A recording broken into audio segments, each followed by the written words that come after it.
안녕하세요. 역사인물을 프로파일하는 혜진쌤입니다. 자, 오늘은 의상이라고 하는 인물의 프로파일을 보고 드리겠습니다. 여러분, 지금부터 함께 이 의상이라는 인물의 수사에 집중해 주세요.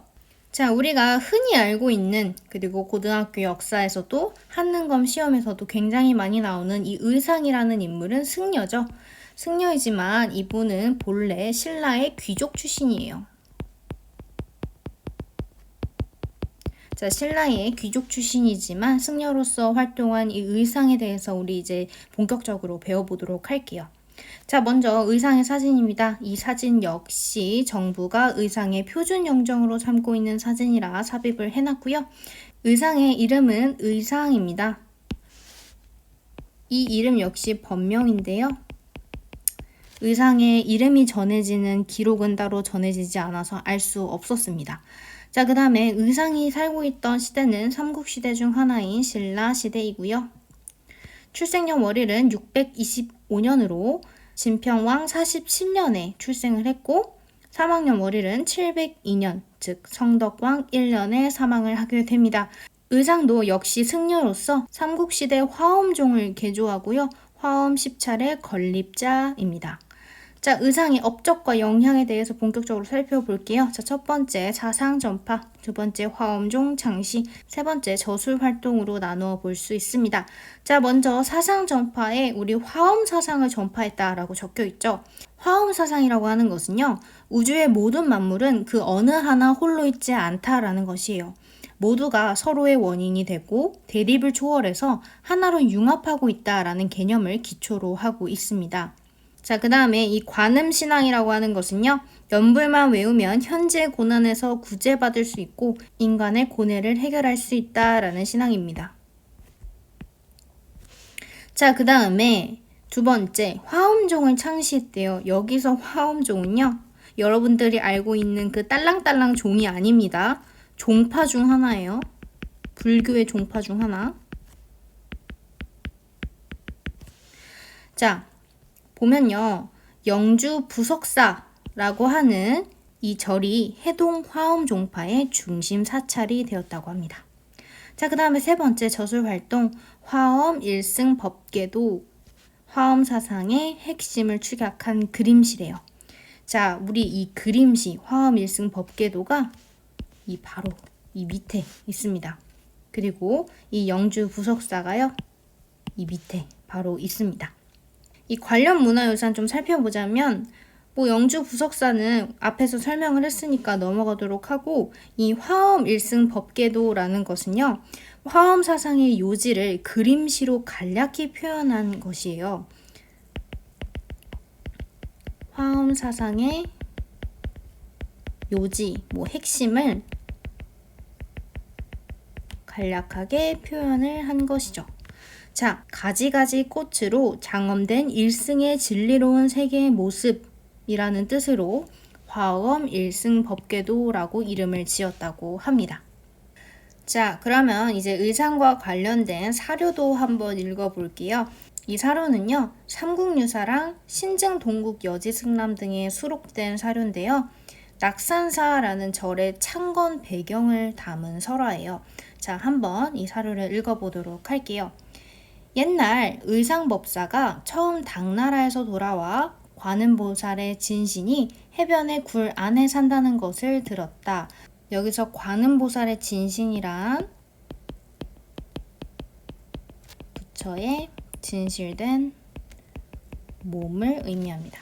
자, 그러므로 이로 인해 낙산이라고 이름하였는데 아마도 서역의 보타낙가산 때문일 것이다. 이를 일러 소백화라고 하는 것은 곧 백이대사의 진신이 머물러 있는 곳이므로 이것을 빌려 이름한 까닭이다.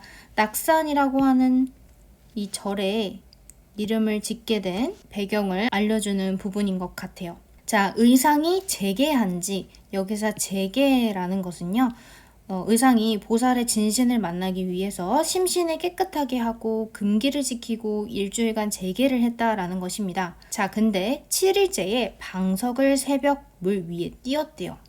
즉 그가 깔고 앉아있던 자리를 이른 새벽 물 위에 띄었다라는 것이죠. 그랬더니 용천팔부의 시종이 굴 속으로 그를 인도하였다. 여기서 용천팔부라고 하는 것은 불법을 수호하는 신장을 말해요. 자, 공중으로 예를 올렸대요. 그 동굴 안으로 끌어가서 의상이 동굴의 공중을 향해서 참례를 했더니 수정 염주 한 꾸러미를 받침으로 의상은 이것을 받고 물러났다. 참례를 했더니 수정으로 된 염주 한 개를 얻을 수 있었다라는 것이에요. 동해의 용 또한 여의 보주 하나를 받침으로 법사는 받들고 나왔다. 자, 동해의 용왕도 의상에게 여의주 한 개를 바쳤다라는 의미죠. 자, 다시 7일을 재기하고 나서 그 후 다시 일주일 동안 재기를 하자 곧 관음의 진용을 보았대요. 곧 관음보살의 진신을 만날 수 있었다라는 것이죠. 자, 만나서 어떤 일이 일어났느냐 한번 읽어볼게요. 관음이 일러 말하기를 자리 위에 산꼭대기에 한 쌍의 대나무가 쏟아날 것이니 그 땅에 정각을 짓는 것이 마땅하리라 라고 하였다. 네가 앉아있는 산꼭대기에 대나무 한 쌍이 쏟아날 건데 그곳에 반드시 부처님을 모셔야 한다 라고 했다라는 거예요. 자, 법사가 그걸 듣고 굴에서 나오니, 즉 동굴에서 나오니 과연 대나무가 땅에서 솟아 나왔다. 자, 이에 금당을 짓고 관음상을 빚어 모시니, 즉 대나무 한 쌍이 솟아난 곳에 불전을 짓고 부처님을 모셨다라는 것이죠. 그 원만한 모습과 고운 자질은 마치 하늘이 낸 듯하였다. 그 대나무가 다시 없어졌고 그제야 이곳이 관음진신이 머무는 곳임을 알게 되었다. 이로 인해 그 절의 이름을 낙산이라고 하였다. 법사는 받은 두 구슬을 성전에 모셔두고 떠났다. 즉 그 대나무가 솟아난 자리에 불전을 짓고 부처님을 모셨다고 하는 그 절 이름을 낙산사라고 이름을 짓고 수정 구슬 2개를 안치하고 의상은 그곳을 떠났다라는 사료입니다. 자, 지금 우리가 방금 살펴본 이 설화는요, 우리 아까도 말씀드렸다시피 삼국유사와 신증, 동국, 여지승람 등에 수록되어 있었습니다. 자, 낙산사 창건 배경을 담고 있는 설화인데요, 통일신라시대 두 고승이었던 의상과 원효가 관음보살의 진신, 즉 부처의 진실된 몸을 만나러 낙산사 동굴을 찾지만 원효는 관음보살의 진신을 알아보지 못했고요. 의상은 관음보살의 진신을 만나게 됩니다. 결국 이 설화는요, 의상이 화엄사상과 관음사상을 결합해서 불교의 대중화를 이루어내는 과정을 보여주고 있다라고 할 수 있습니다. 자, 이렇게 우리 의상의 업적, 그리고 그의 생애, 그리고 그가 창건한 절의 배경 사료에 대해서도 우리 배워볼 수 있었고요. 이 의상에 대해서 우리는 구체적으로 그의 사상이 어떤지도 한번 살펴볼 수 있었습니다. 자, 지금까지 의상의 프로파일 보고였습니다. 이제 그 누구보다도 의상을 잘 설명하실 수 있을 거라 생각합니다. 여러분 고생 많으셨습니다. 저는 다음에 또 다른 프로파일 보고로 찾아오겠습니다.